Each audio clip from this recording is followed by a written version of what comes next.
I would like to begin with a little context. The whole business of Hanukkah started while Judea was under Hellenistic rule. Judea came under Greek rule during the 4th century BC. Greece was run by a gentleman called Alexander the Great, and he took over from the Persian Empire. As a result, Judea for about 150 years or so was under Hellenistic influence. It was still a Jewish state, but there was a great deal of influence from Greece. As we can all imagine, there were Jews who rather liked the Hellenistic lifestyle. Now who wouldn't? They had the Olympic Games, they could go to the gym, they had fashion and theatre, there was the philosophy. It all had a certain appeal. Even the religion, God forbid, had a certain attraction to it. As for the Seleucid rulers, it was not all a walk in the park for them. They had Rome to deal with. There was a constant war. Furthermore, they had internal unrest, they had financial problems, they had to cut down their army expenditures, reduce the number of battleships and war elephants. Naturally, such hardships at the empire level spilt over to the subjugated nation they ruled. Antiochus IV was a good-looking and charismatic leader. He ruled the Seleucid Empire during that period. He had problems. He owed a lot of money to Rome. He had a brilliant idea. How would he pay for the heavy war reparations he owed Rome? He sacked the temples of the people he ruled. That helped a little with his dwindling coffers, but it made him rather unpopular, to say the least. Now Judea also had some issues. The people that liked the Hellenistic approach were not popular with the more conservative Jews. In fact, there was a growing resentment of the Hellenistic Jewish population of Judea by the Orthodox Jews. Hellenistic Jews were associated with the ruling segment. They spoke Greek, they ran certain affairs around the temple, they had more money. It was not an easy place to be. During the mid-2nd century BCE, tensions got particularly high. There was an outrage around religious practices in the Jerusalem temple. The Jews were a little set in their ways. The priesthood at the time became a paid-for position. Greek representatives tried to interfere with sacrificial standards.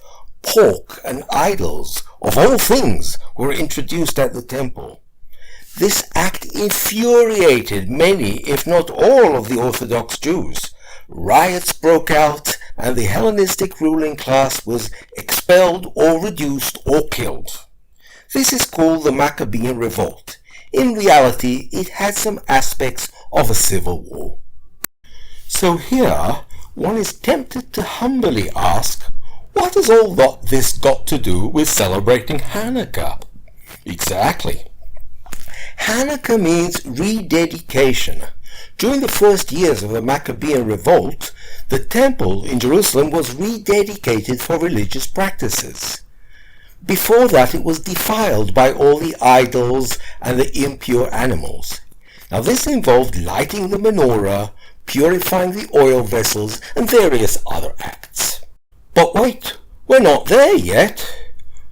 We're still in the Maccabean Revolt. It wasn't easy. As a result of the riots and the separation of many good people from their heads, the Seleucid Empire sent an army to subjugate the revolt. Several armies, in fact, were sent over time. But the Seleucids had bigger problems than the Jews of Judea. They had Rome on one side to deal with, they had the Parthians on the other side. For a while, the Maccabeans had the upper hand. Maccabeans were able to take over from the Hellenistic Jews and restore the temple's integrity.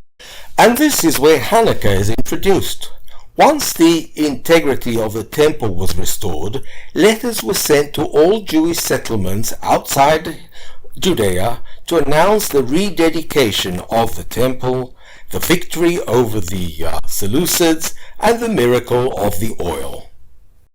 Today and then, Hanukkah was celebrated for 8 days in memory of the rededication of the temple, the victory of the rebels against the Greek rulers, the re-establishment of an independent Jewish state, and the miracle of the temple oil.